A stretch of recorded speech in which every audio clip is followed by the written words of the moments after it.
temporary measures are ending, benefits will continue to remain available.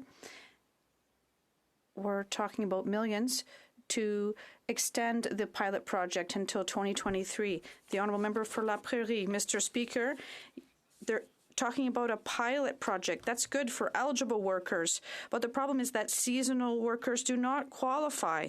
They don't qualify because the government changed the rules by dropping the temporary measures. This means that the federal government is driving them into poverty. This is a threat to our seasonal industries and our regions. Will they put these temporary measures back in place, show some empathy for these seasonal measures until the EI reform is complete? This is what we have to do. The Honourable Minister, thank you. The government understands that EI benefits must be more fair and better adapted to the needs of Canadian workers who are constantly evolving. We're going to improve the EI system through reform by the end of the year. Thank you. For Burnaby South. Nous avons manqué 30 millions. We lost out on 30 million in revenues because there are tax loopholes. We need more money for health, more investment, but this government wants to protect the profits of the ultra-rich rather than protecting the interests of everyday Canadians. When will this government end the tax loopholes for the ultra-rich? The Honourable Deputy Prime Minister. Mr. Speaker, our government has taken a commitment so that everyone pays their fair share. And we have taken measures by increasing permanently the income tax by 1.5% on companies and insurance companies and banks. We have introduced a 15% dividend, and we instaured a luxury tax on yachts and other boats. The Honourable Member for Burnaby South. None of that changes the fact that our country has lost $30 billion in revenue because this Liberal government refuses to end tax holes for the super wealthy. Here's the reality. After 7 years of this Liberal government being in power, the effective tax rate for corporations is lower today. That is wrong.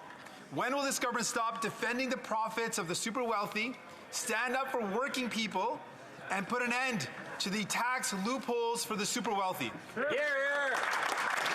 The Honourable Parliamentary Secretary. Mr. Speaker, of course, there's an expectation that Canadians and Canadian businesses pay their fair share. To that end, just on tax evasion alone, this government has invested over $1 billion to counter that.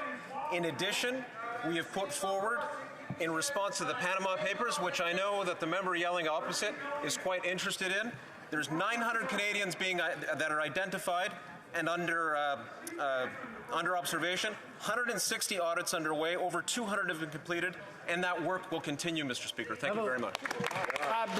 The Honourable Member for Mégantic-L'Érable. Mr. Speaker, unlike the PM, the Leader of the Opposition puts Canadians first. Since his shining victory, the Conservative leader has been the voice of millions of Canadians asking the government to end unjust inflation. Day after day, he asks the coalition to show compassion for workers and parents by renouncing his plans to raise taxes, which will make life more expensive for everyone. Will the PM take the hand that the Leader of the Opposition has extended and stop the increase in tax? The Honourable Minister. Mr. Speaker, we have to clarify things. The first thing that our government did in 2015 was to lower taxes for most Canadians. And what did the Conservatives do? They voted against those tax decreases. Mr. Speaker, on this side of the House, we'll continue to deliver for Canadians. The Conservatives can say what they want, but we're going to show what we're going to do with action. The Honourable Member for Mégantic-L'Érable. The only promise they keep is to empty the pockets of Canadians. Yesterday, the Minister of the Environment said that Quebec would be spared the decision to triple the carbon tax on Canadians next year. Can the Prime Minister confirm that Quebecers will be fully spared from the carbon tax hike and that no Quebecers will pay more tax or see higher purchasing costs because of this decision? Will the carbon tax cost Quebecers more, yes or no? The Honourable Minister of the Environment. Thank you, Mr. Speaker. I'd like to thank my honourable colleague for his question. He does not properly understand the carbon price system. In Quebec, they don't have a carbon tax. They have a cap and trade system. I know it's a little bit complicated, but I'd be happy to explain this difference to my colleague. My office could also organize a briefing if he wishes to receive one. Thank you. Member for Kildonan St. Paul. Mr. Speaker, 51% of Canadians are struggling to afford food. 51%. That's over half the country. Wow. 7 years of this Liberal government, and that's their record. And yet they had the audacity to sit there, roll their eyes at us as we ask questions about their lack of action on inflation. And now, Mr. Speaker, they're going to raise taxes on Canadians by tripling the carbon tax on groceries, tripling it on home heating, tripling it on gas. Triple, triple, triple.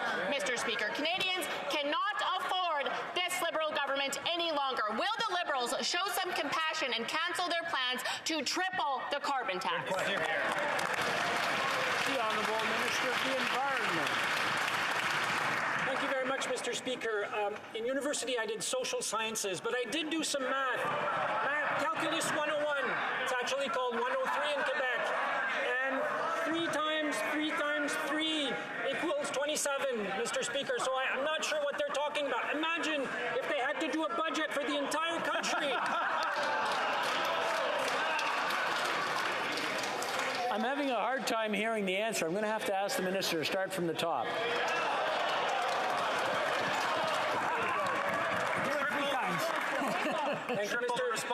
Thank you, Mr. Speaker. As I was saying, I did social science in university. I did do some math. Calculus, it's 101. It's called 103, and 3 times 3 times 3 times 3, that's 27, Mr. Speaker. They can't even get this right. Imagine trying to do a federal budget for the entire country. Carbon taxing will go up by $15, Mr. Speaker. How they can get to 3 times 3 times 3, I simply don't understand. Thank you very much. The Honourable Member for Kelowna Lake Country. Mr. Speaker, Jay told me that he had to cancel a family trip to see family because of the high cost of gas. Inflation and carbon tax increases are keeping families apart this Thanksgiving. But changing behavior is exactly what the Liberals want. They've said it. They continue to pretend that failed climate change plans are anything but another tax grab. Will the Liberal government cancel their plans to force British Columbia to triple taxes on gas, groceries, and home heating? The Honourable Minister of the Environment.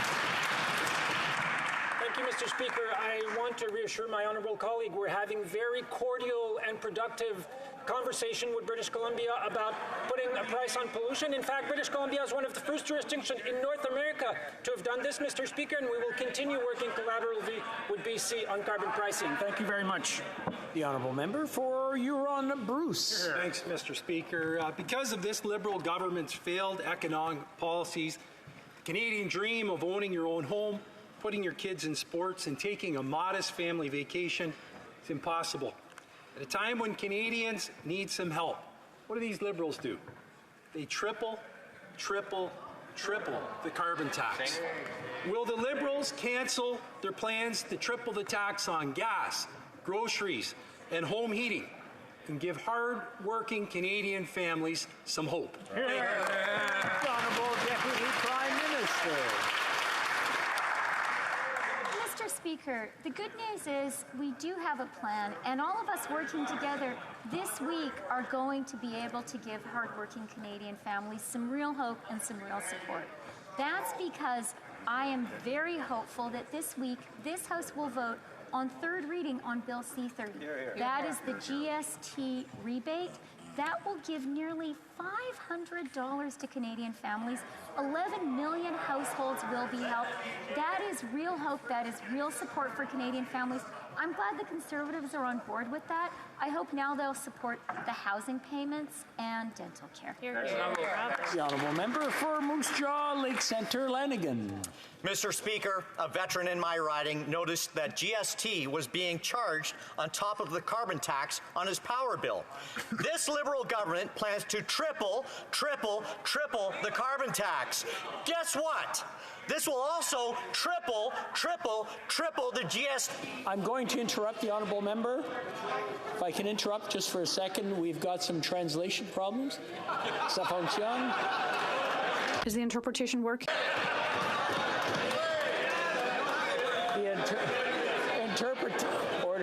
Order.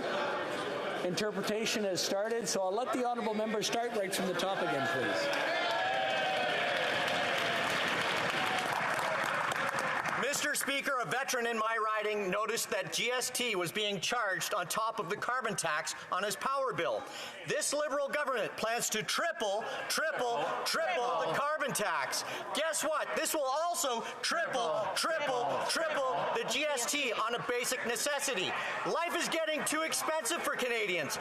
Mr. Speaker, when will this government scrap their plans to triple the carbon tax and axe the tax on the carbon tax?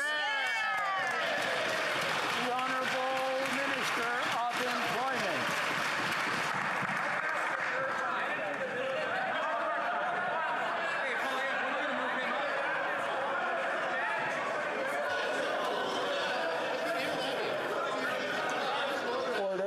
Order. Listen to your whip. Thank you. She's wonderful. The Honourable Government House Leader. Mr. Speaker, around the world, we are facing very difficult times. The member references a veteran who I have no doubt is experiencing the global phenomenon that we're all dealing with. And I would say, Mr. Speaker, that this is not a sporting event. This is not an opportunity to yell and scream and hoot and holler. It's an opportunity to help people who are in need. I absolutely want to take those questions, Mr. Speaker.